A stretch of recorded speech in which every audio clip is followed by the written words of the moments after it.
This special episode of the Skift Podcast features Skift founder and CEO Rafat Ali, looking ahead to early 2022 and what impact the Omicron variant may have on the travel industry.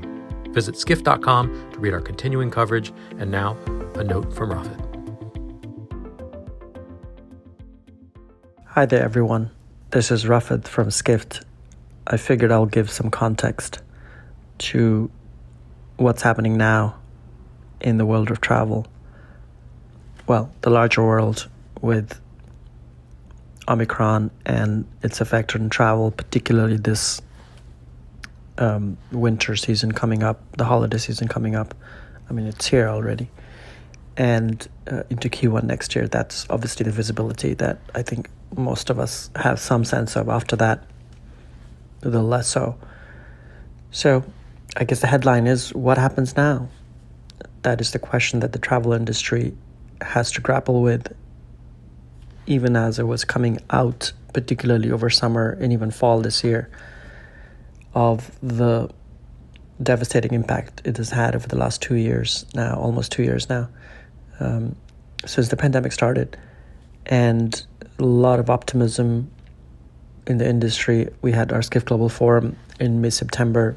That was sort of the other end of the initial Delta scare. And all the CEOs that came, most of them came in person, were really optimistic about where travel was going in 2022. And forward bookings for this winter was really high.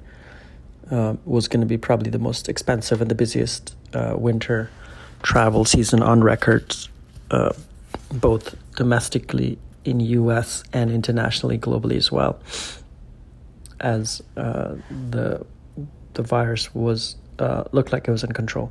So with Omicron, obviously there are a few variables. Let's try and break it down. Domestic leisure travel, that it looks like, at least in US, for this holiday season will be fine. Obviously cancellations, because just the spread of the variant is mind-bogglingly fast. But for those who are vaccinated and boosted and take the precautions, travel generally is okay. Dr. Anthony Fauci said this yesterday as well. And so obviously those who are unvaccinated and don't care, for them it doesn't really matter. I mean, Florida, obviously, as you know, has always been the post-COVID state and will continue to be that. So domestic travel should be fine from a business perspective, whether you like it or not. The domestic travel within Europe, with some of the lockdowns that are beginning to happen in Netherlands, there's some sense that England will go through it as well, will definitely affect the leisure travel. And so, but net it'll still be, I think, decent enough for most of Europe, whether it's backyard tourism, short-term rentals, and we'll come to that in a second, should be fine. Asia, I think, very much still domestic destination. Latin America, potentially to US and vice versa, as well as to the Caribbean, should be affected, is definitely being affected. It will continue to be, but will still have a decent winter compared to, let's say, a year and a half ago. And so that's domestic. International, which was opening up, particularly the transatlantic routes in the US versus US to Europe and vice versa. Within Europe, internationally as well, will grind to a halt. Already are. Obviously, many of the African countries, unfortunately, have been bearing the brunt of it over the last 2-3 weeks. So that's will continue and will delay the recovery in international leisure travel. We'll come to business in a second. Let's continue on leisure. And then in leisure, who benefits? Very much will follow the pattern that has happened in phases over the last 2 years. Because it's winter, at least this hemisphere, less outdoor, obviously more ski type activities, but that has a specific market than just general outdoor. And then short-term rentals, Airbnb, Vrbo, all the other players, vacation rental players globally as well as locally in the US will continue to benefit. States like Florida, some of the sunshine destinations will continue to benefit as a result of, they seem to be, US will not close. There's no chance of lockdown anywhere in US where it's too politically sensitive. Sensitive is obviously underplaying that, a topic or subject to even bring up. So short-term rentals will continue to benefit. I think there's going to be some pullback from hotels, but there was some news I saw that Wyndham, for instance, a brand like Wyndham that caters primarily to the mid-scale market, will continue to be fine. Some of the other hotels may see some pullback. I think airlines obviously domestically will be fine. They're going through labor issues, so I think this will in fact rebalance some of the stuff. Some of the cancellations will rebalance some of the labor issues, shortage issues, and net should be okay for them domestically. Tour operators that had just started getting some international bookings, getting some international tours going, unfortunately will bear the brunt of this again. They had flexible policies, will continue to have flexible policies going ahead. So generally the consumer, in this case, controls everything and will get the benefit of the flexible policies that almost every tour operator has in place at this point. Delayed.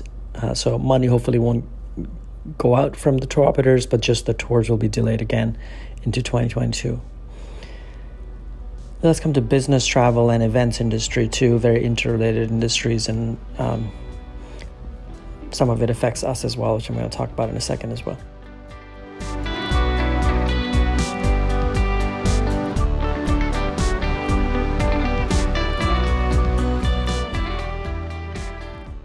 So business travel that was coming back pretty rapidly, and in fact was surprising how quickly it was coming back after prognostications of 2023, 24, 25 in terms of recovery earlier last year and into this year.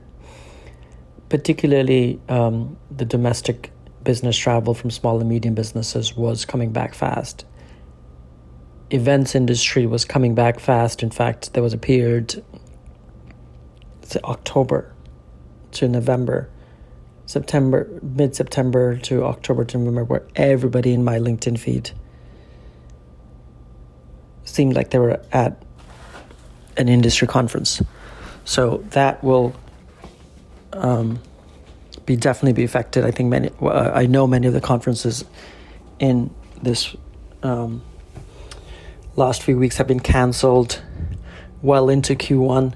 Some of the trade shows have been cancelled, so people are now swinging the opposite way from, let's say March, April 2020, where they waited until the last minute, still trying to figure out what this COVID thing was, to now, I would humbly say, overreacting in many ways, particularly for those in Q1, those cancelling Q1 events.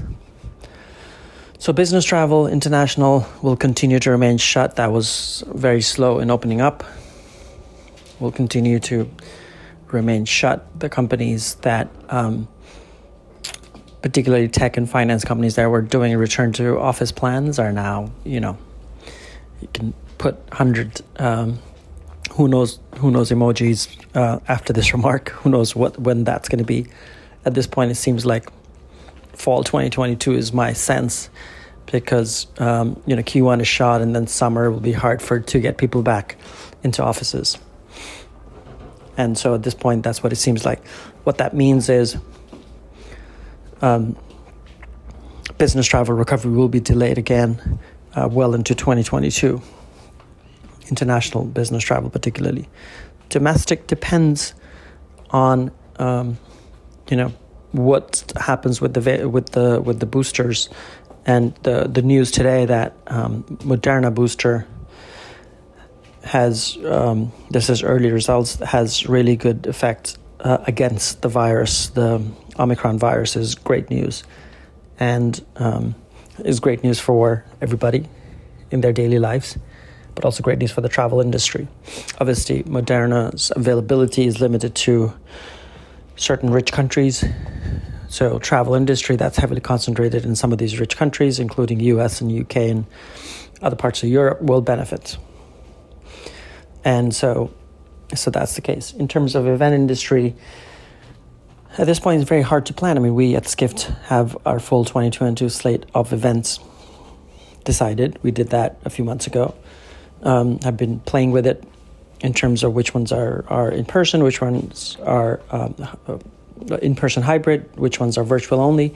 In fact, we have a list of about 12 events or so, most of which were going to be in person. There's going to be 3 or 4 that were virtual only. But at this point, we have an event mid-January that was going to be a hybrid in person, our flagship Megatrends franchise that we launch every year. And that was in New York. That is in New York, planned for New York, about January 19th. At this point, we don't know.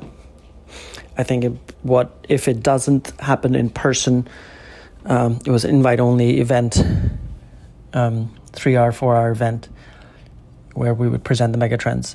It would turn into a studio type where some of the speakers may come in person, some of the local speakers.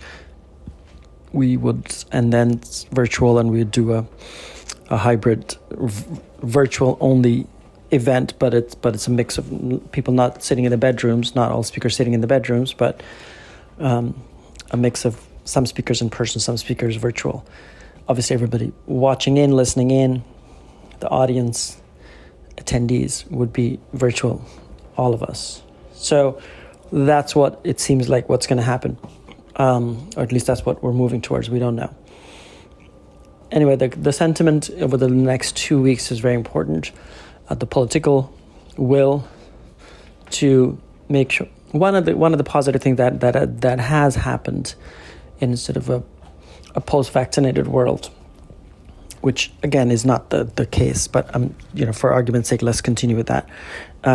Is that rapid testing is becoming big part of the conversation, which is how do we make testing availability, not PCR, but just rapid, so people, and rapid self-test kits, which in a country like UK, they've done a great job. In US, they've not.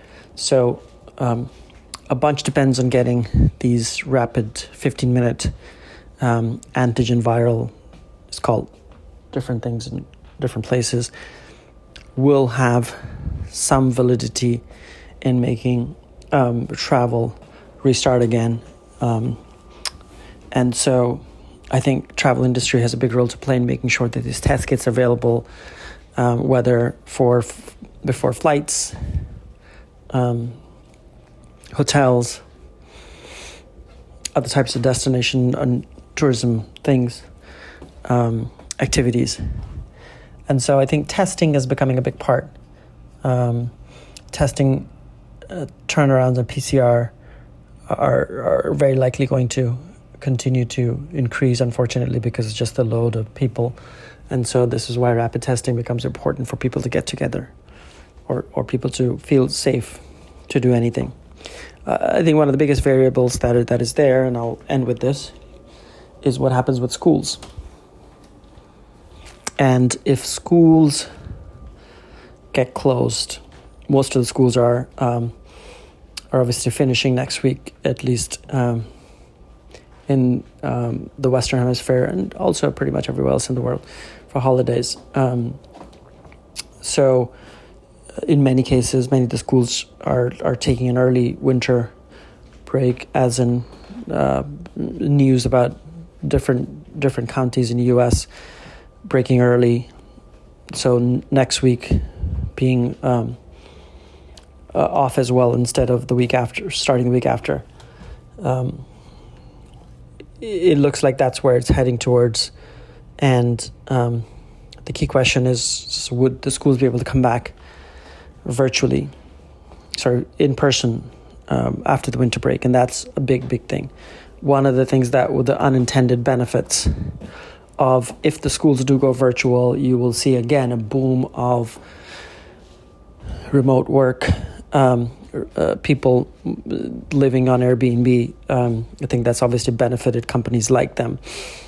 Families moving out of cities, at least temporarily, and going somewhere else, particularly warmer destinations, to schools virtually from there. I think you'll see a big rise in that. So a lot depends on schools. It's always dependent on schools. For travel and school are intertwined very much for the reason that daily life is important and takes precedence over everything. So if daily life, meaning schools, etc., become more normal, that helps in travel's recovery. So that's my sense. I've tried to put everything in context there. I don't think there's any answers. The point is, the boosters will come fast. This is not doom and gloom. And I think we're in this phase for another month and a half, another 30 to 45 days. And we'll come out of it as news about boosters and vaccines come out fast. And at least in the oversupplied Western worlds. Obviously, there's a lot of parts of the world that don't have vaccine, and it's shameful, and there's so much that needs to be done there. And so that's my sense. Don't panic. Hold on for another 30 to 45 days, travel industry. And there's a good chance we'll be back on track, or at least back on track on the recovery track. Okay, here's to a great, or at least safe holidays for all of us. And see you on the other side.